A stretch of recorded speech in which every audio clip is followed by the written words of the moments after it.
Breaking tonight, the Justice Department formally appeals the order by the Seattle judge stopping President Trump's travel ban after another day of protests throughout the country and the world. Hello and welcome to Justice. I'm Judge Jeanine Pirro. Thanks for being with us tonight. President Trump tonight at his Mar-a-Lago estate in Florida. But those who disagree with the president are making their voices heard there and in several major cities around the country, most of them in defiance of the president's immigration policy. Part of that immigration policy, a travel ban affecting 7 countries, was halted by a federal judge in Seattle last night. But the Department of Justice late this evening formally appealed that ruling after the president himself called it ridiculous. Which brings me to my opening statement. Federal Judge James Robart has put a nationwide halt to President Trump's temporary 7-nation travel ban. This halt needs to be reversed. It will be reversed, and here's why. The president's executive action last week, halting travel for 90 days for nationals from 7 mostly Muslim countries, Iran, Iraq, Syria, Sudan, Somalia, and Libya and Yemen, is eminently constitutional. And it will be upheld on both legal precedent and national security grounds. Now, I start with one fundamental premise. No one has the right to enter the United States unless he or she is a citizen of the United States. So, did the commander-in-chief have the authority to impose the 90-day ban? Every president has wide latitude to protect the homeland, and no one has the right to usurp that presidential authority. Section 212F of the Immigration and Nationality Act of 1952, codified under Title 8 of the United States Code, Chapter 12F says yes, and every president since Jimmy Carter, and yes, including Barack Obama, has used this statute to prohibit entry of certain individuals when entry would be contrary to your national interests. Some presidents used it to a greater extent than others, but nonetheless, the actions were legal. Every president has the inherent right in his foreign affairs power, the ability to exclude people who may cause harm to you. And if that power isn't enough for you, Congress added its own imprimatur, passing a bill signed into law that a president has in his foreign affairs power the ability to do just that. And that power has never, ever been successfully challenged. Article 2, Section 2 of the Constitution gives the president the authority to protect the American people. Congress legislatively has given the president the authority to protect the American people from foreign nationals. So, this Judge Robart from Seattle issues an emergency temporary restraining order on the grounds that the plaintiffs, the states of Washington and Minnesota, would suffer irreparable harm and would most likely win their case. Yet there is no explanation what harm they will suffer or why they will win. On the other hand, a Boston federal judge who last week also issued an emergency stay on the same grounds of irreparable harm and the likelihood of success has declined to extend that order, saying that the president did have the authority to apply extra vetting measures to travelers coming into the country from those specific countries. Now, both of these federal judges had in front of them Lady Justice and their jobs to balance the scales. On the one hand, on the one scale, the interest of foreign nationals, plaintiffs, and on the other scale, the security of the American people. Now, although the Boston judge, after further review, did not extend the order, both of them judged that the plaintiff's emergency more immediate and weighty than the security of the American people. Now, this is a kind of action that puts our country into a constitutional crisis. For a judge to say that foreign nationals' rights take priority, even though the president has determined that reviews from before are now insufficient, when that judge has virtually none of the information that the commander-in-chief has, is somewhat radical. Not surprising, given that Judge Robart is known for his community activism and controversial statements like Black Lives Matter in his federal court in 2016. Point. Last weekend, everyone who arrived was ultimately let in. But was there chaos? Yes. But the only chaos was created by the protesters and certain members of Congress pimping for votes. And speaking of chaos, let's get a few things straight right now. You do not have the right to destroy property, public or private. You do not have the right to break windows, assault, hit, or spray mace in the face of another person. All of the above are crimes. The First Amendment does not give you the right to commit a crime. But if you do, you have the right to remain silent. You have the right to an attorney. If you cannot afford one, one will be assigned to you. And you tender snowflakes out there, so distressed, so depressed, so fearful of free speech that you must retreat to a safe zone with your crayons, must be schizophrenic, because now you're dressed like black ninjas looking to burn down buildings. You don't have the right to block traffic, to stop me from catching an airplane in case I want to visit my sick mother, or block him in case he's got to go for a job interview. Your rights are not superior to mine. You don't like the president? That's just too bad. Get out and vote next time. So the bottom line, every sovereign nation from the beginning of time, dating back to the Bible, has been able to determine who can and cannot enter their nation. Donald Trump has taken bold action, just like he said he would, shocking the world. Make no mistake, we do live in a dangerous world. There are legitimate national security concerns. And for some judge in Seattle to suggest that he is in a better position to evaluate the equities between some foreign nationals and the national security concerns that we have for the American people is not only egotistical, it's just plain wrong. And that's my open. Tell me what you think on my Facebook page or Twitter, hashtag Judge Jeanine. And breaking right now, President Trump commenting just moments ago about the appeal of that judge's ruling halting the travel ban.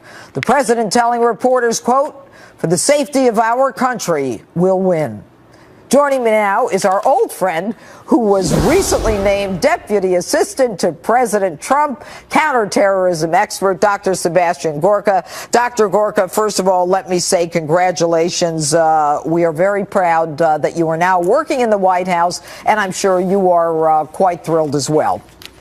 Thank you, Judge. It is quite a dream I'm living right now, and that was quite an opening statement. All right. Let's talk about what the president is trying to do, what information the president may have, classified or unclassified, that this judge in Seattle, for some reason, thinks he's in a better position to assess and put a halt on a travel ban that is temporary, that only affects certain nations, 7 of so many Muslim nations. Why do you think that the president did this, and what is it in, the information that he has that tells him he needs to do it? Well, look, let me start with the three reasons that this judge has simply ruled himself out from having any effective say in this matter. You've raised a few issues, but number one, he has no authority outside of the realm in which he is. This is a federal measure, and he is not a judge that has the jurisdiction over this federal measure. Secondly, he has no legal standing. You can sue the government if you are refused a visa, but only if you are the person who has applied for the visa. He has no legal standing because he isn't the person who's applied for a visa to enter the United States. And lastly, the point that you just mentioned, this individual doesn't have the daily presidential intelligence brief. Right. He has no idea what the threats to America are. And remember, these 7 nations are the ones that were deemed by the Obama White House to be of primary concern to America in terms of immigrants coming from that country who could have connections to terrorism. That is has nothing to do with the Seattle judge mandate. All right. Well, I mean, there's no question that the judge does have the authority to issue a temporary restraining order, but ultimately I believe that it's going to be overturned based on not just precedent, but the national security stuff. But I want to move to Iran. Things seem to be moving very quickly in terms of what's happening in Iran. The president saying on Thursday that the Iran missile test will not go without a response, that they're formally being put on notice, and then Iran insists that they're going to continue with their ballistic missile tests. What's going on, Sebastian?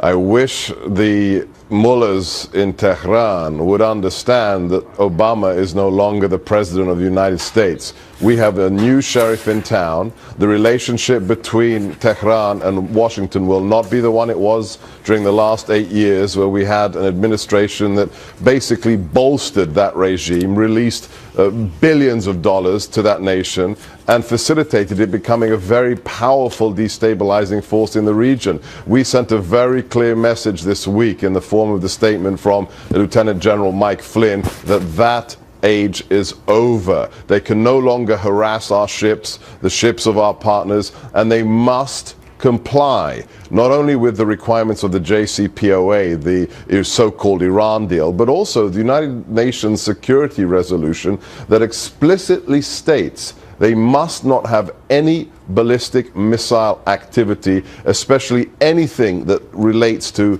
payloads that could be used to carry nuclear warheads. That is the explicit opening passage of that resolution, and they have flouted it flagrantly. Well, you know what? If they're testing us, I mean, I don't think they should be surprised that there is a different sheriff in town with President Trump.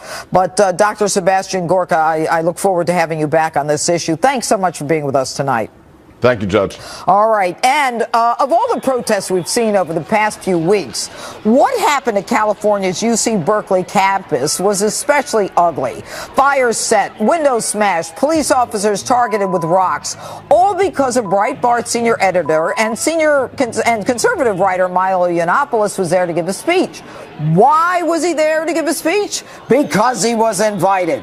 Joining me now to talk about all this is the man himself, Milo Yiannopoulos. Good evening. Thank you so much for having me. It's great to have you here. I have to tell you, you are quite a draw these days, I must tell you. I seem to be very popular. I'm very flattered. Well, you know what's amazing to me? The irony here is compelling. Berkeley is almost the birthplace of free speech. Home of the free speech movement. That's right, from the 60s. I remember it. You don't, I'm sure. I'm sorry to say I don't. But it is amazing. Okay, so tell my audience what you experienced the other night after being invited to give a speech. Now, let's make one thing clear. You are conservative. You're an openly gay conservative. Yeah. You know, politically incorrect pundit. So they say. I tell jokes that upset the left, you know, about some of their special favored victim groups. But I'm very popular on campus because I talk about free speech and free expression, and something that is really under threat on American college campuses, which is the First Amendment. You know, many of these universities are not fulfilling their commitment to the First Amendment. So student groups invite me to point that out, to talk about the absurdity of, you know, the sort of, I mean, there's no other word for it than persecution, really, that conservatives and libertarians find themselves, you know, subject to on college campuses. All right, so you get to Berkeley. I mean, you're from where? I'm from London. Okay, you're from London. You get to Berkeley. I mean, the reputation is kind of this free spirit. Everybody's high, smoking weed. Was supposed to be like, you know. I mean, I couldn't believe it. I honestly couldn't believe it. I'm from Europe. If it exists there are regulations about it. If it exists, there are rules about it in Europe. I come to America, you know, home of the free, all this kind of stuff. Yeah. And I've never experienced anything quite so like you're it. in the building. What is the first thing that you're told when you realize that there's a problem? Well, there's noise coming from outside. So people are hurling things at the police, hurling things at the building, you know, Roman candles, rocks, all kinds of other things, fireworks. They're setting light to things. A tree is on fire. I'm evacuated to the 5th floor, and then they realize they've got to get me out of the building. There's a point at which I'm thinking they might storm the building, and the police don't seem to be doing anything. I have a small detail of like 4 Navy SEALs around me. They're not going to be able to hold off 150 of these organized, paid leftist agitators. Well, why do you say the police don't seem to be doing anything? Well, I've probably visited more college campuses than anybody else in America over the last year and a half. How many do you think? Probably 50 to give speeches and to do various other things in the last year alone. And what I've noticed is there seem to be emerging relationships. I wouldn't go as far as to call it collusion, but there are understandings between college administrators, local mayors, and the police force that they're going to stand back and do nothing. Okay, so when they object to your coming, yes, they object to your coming. They don't want you to speak. Why don't they want you to speak?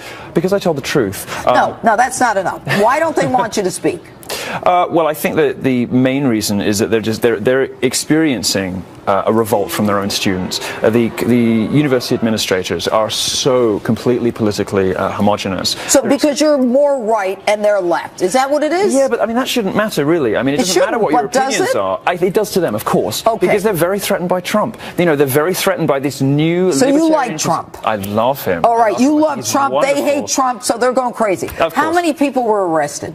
1, I think, and this is 150 people violently rioting. 1 person was arrested. All right, I mean, and you know why that person was arrested? Because they basically stood there and they failed to disperse. But this is what's happening all over the place. It's happened at Davis, happened at UW. What do Seattle. we need to do? Donald Trump needs to do what he's been doing so far very well, which is put his money where his mouth is and do what he says he's going to do. He needs to start withdrawing federal funding from colleges that refuse to honor their First Amendment commitments. And he needs to start with UC Davis, UW Seattle, and UC Berkeley. He already indicated he's going to do that. Do you realize that we give them $357 million taxpayers? All right, Berkeley whatever gives it them is. 370, and you know the thing about Berkeley is all of this goes into liberal arts colleges, liberal arts studies that don't produce real jobs. All right, you got a book coming out, but I got to go. What's the name of your book? Dangerous. It's #1 on Amazon right now. It's going to be one of the books of 2017. Dangerous. Milo Yiannopoulos, good to have you on. Justice. Thank you. All right, and President Trump's travel ban has been called a Muslim ban by some. So why it's so hard to understand? What really is it? Joining me next, Brigitte Gabriel from Act for America will help you understand why religion is not really what we're talking about. President Trump's travel ban has sparked nationwide protests.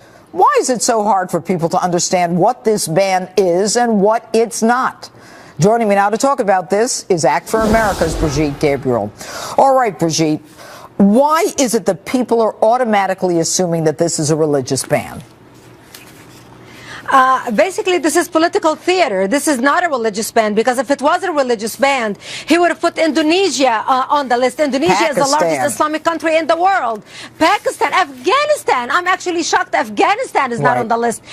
Egypt, 80 million Muslims in Egypt. He did not put them on the list. This is a ban against countries harboring terrorism. This is a ban against countries who have set up camps to train terrorists. If the Vatican was harboring terrorists and setting up terrorist camps inside the Vatican's, President Trump would have put the Vatican on the list. Fortunately for us, we have the Catholic suicide bomber under threat, and therefore we don't need to put the Vatican on the list. But this is nothing more than political theater. So then, Brigitte, to be clear, we're not at war with Muslims.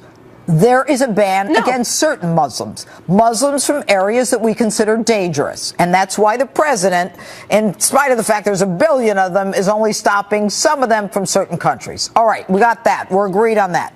Now let's move to the next level. Why is it that there are some Muslims who don't believe that even if they do come to this country, forgetting about the ban, that they shouldn't swear allegiance to the laws of the United States? People treat you the way you allow them to treat you. And under the Obama presidency, he has empowered our enemies to believe they can walk all over America. He had undermined the Constitution. He basically acted as a dictator. And he basically weakened the United States and made our enemy feel that they are strong and they actually have rights. Well, President Trump came to give America a reality check. But no foreigner, and certainly they don't have any right to come here and believe they don't have to swear allegiance to the United States. Specifically, Brigitte, I'm talking about Linda Sarsour, who was one of the women who was the head of the Million Women March, or whatever it was called, in Washington, where she talks about the fact that she's very upset that there are laws that are what she calls anti-Sharia, that they ban us from practicing our faith, that they force us to follow American laws. What's that about? Well, she should be very fortunate that she actually can drive in the United States, that she actually can demonstrate, that she actually has freedom of speech. Why doesn't she try to go to Saudi Arabia, where she advocates for the laws of Saudi Arabia, because she praises Saudi Arabia, and see what she gets over there? But Linda Sarsour is a Palestinian activist with a long history of family members who already are in Israeli jails, family members, friends who are convicted on terrorism. Her own husband, Palestinian husband, has been questioned here in the United States. She is also somebody who hates our government so much that she actually portrayed the underwear bomber, remember the underwear Christmas bomber, as a CIA agent, and claimed that the United States government basically kills its own citizens in order to blame Muslims. All right, I want to put something up on the screen. She has said some horrible things, and I want my audience to read this, specifically about you. She says that she wishes that she could take certain parts of your body away, that you don't deserve to be a woman. Why? It's so, there are no words to describe how someone could be so classless. This has broken the record for how low you can go. Now, if she calls herself a woman defender of women's rights, why would she attack another woman in the United States who escaped Islamic terrorism, basically, and came here and is expressing a different opinion? So because I'm expressing a different opinion, that gives her the right to say that I should be that she should take my female parts away. Well, this is how low we have gotten in this country. My concern is that her fear that she doesn't want to follow American law, but rather Sharia law. But we don't, and that is the case, correct? Yes? That is the case. All right. Got to go. Brigitte Gabriel, thank you so much. Anyway, politics with the panel is next. CPAC Chairman Matt Schlapp and former advisor to Senator Charles Schumer, Chris Hahn, are ready to go at each other about immigration, executive orders, and all these peaceful protests. President Trump reacting tonight to the appeal of that ruling halting his travel ban. Quote, "For the safety of our country," the president says, "we will win." Here with me now, CPAC Chairman Matt Schlapp and radio show host and former aide to Chuck Schumer, Chris Hahn. Thanks, guys, for being here. All right. What do you say to that, guys? For the safety or for the sake of our country, we will win. Matt? Yeah, I think the politics of this, and don't mistake the fact that there are politics involved in this, even though it's a federal judge that has stopped the implementation of this order. The politics are terrible because, you know, literally the whole reason for the Trump executive order and for this temporary review is so that we don't have terrorists come to this country. I pray to God that nothing happens during this period of time. Chris, I pray what do to God you say? we're safe. Well, I say hallelujah for an independent judiciary. This man was appointed by George W. Bush, and he's doing his job. As for the president's ban on its merits, look, he said he was going to do it. He's trying to do it. I think he's being misserved by his staff because it was implemented in a very chaotic way that may have flouted our Constitution. All right, let me ask you. So he needs to go back to his staff, and he needs to demand his staff give him answers. Chris. Yes. Well, the only chaos were the people and the protesters stopping ordinary travelers from getting to the gates. Everybody got in. Come on. Don't you think it's chaotic? People with green cards in the air being harassed at an airport. Being harassed? And people at the they airport. weren't harassed. People at the airport not really knowing. Chris, do you know how many Americans have to wait in line to get on an airplane? Right. Yeah, this is getting off an airplane, Judge. It's a little different. Well, People want to really? get home. They don't have the right to be here to begin with. They are not American citizens. Your Honor, let's understand that. But aren't we? Your Honor, if this was implemented correctly, there would have been none of the chaos. Oh, so you don't have a problem with the ban? You don't have a problem with the ban? You have a problem with the implementation? I have a big problem with the ban, but I have a bigger problem with the way it was implemented. Go ahead, Look, Matt. he got elected president. He said he would do this. I think let's look at what this was. There are 7 countries. They're called the T7 in commercial circles because it is very hard, almost impossible to do business in these countries because terrorism is laced in the whole fabric of society, and they are a huge problem. And the policy simply says that what happens on the commercial side of things should be reflected in our immigration policy. And for those who actually disagree with this, what they're actually saying is it's okay to have a certain quota of jihadists in our country, and that is absurd, and the American people spoke loud and clear. Nobody believes that. They're tired of Nobody that. believes that. Chris, if it is a Muslim ban and if it is based on religion, why just these 7 countries? Why not all of them? I don't know. I think that's a good question. So then you have to say it's not a religious ban. You know what? You know what? We don't know all the answers because this is so poorly neither does that implemented. judge. And quite frankly, the president's staff should have called the Department of Homeland Security before they called the press about this ban. Hey, you know what, guys? I worked 4 years in a White House. It's always woulda, coulda, shoulda. You could always do it a little bit better, but it's the policy that matters. Your White House implemented things. I didn't always agree with their policies, but they implemented them correctly. Chris, what is the irreparable harm that Minnesota is going to suffer? That this judge, who actually spouts off about Black Lives Matter, he's a community activist. What does he think he knows that he puts himself on a level with a president where none of these cases has ever succeeded? Judge, look, the difference between God and a federal district court judge is God doesn't think he's a federal district court judge. So let's leave it at that. This judge can opine on anything he wants. That's the beauty of an independent judiciary in America. Hallelujah. It's a co-equal branch of government, and he's doing his job. Oh, really? You're going to put a local federal district court judge on par with classified information and the president? No, I am not. I am not going to do that, but the Constitution does. I don't do what the Constitution does. The Constitution talks about 3 different branches, separate but equal. Right. This guy doesn't have. He didn't even have any information for the temporary restraining order, other than the state of Minnesota is going to suffer. Really, what? So let's move on. Let's talk about Iran. You worried about Iran, Matt? Absolutely. I think this is a great change in policy with the new administration. Iran has been the leading terror state on the globe, and I think it is the exact right thing to do to not look the other way when Iran is increasing with its aggressive military stance. Chris, what do you think the president should do now that Iran has started with these ballistic missile shots? I think he absolutely should increase sanctions, and I think he should do it right away. I agree. Look, again, I don't like General Flynn coming out and issuing a vague statement. I think presidential statements and statements from the administration should be crystal clear. But I do believe that some sanctions are needed here. Crystal clear, just like with President Obama. Boy, he had such clarity. I sure missed that. All right, guys. Matt Schlapp, Chris Hahn, thank you. Mayors in several major U.S. cities are defying President Trump when it comes to illegal immigrants and sanctuary cities. Joining me now is Sheriff Thomas Hodgson of Bristol County, Massachusetts. Sheriff, thanks for being here. Now, thanks for having me, Jeff. It's good to have you back. And we've talked to you a lot on Justice about the issue of illegals and crimes that are being committed. But it seems that with the election of President Trump, more and more mayors are telling the police chiefs and the members of their community that, you know what, don't worry about it.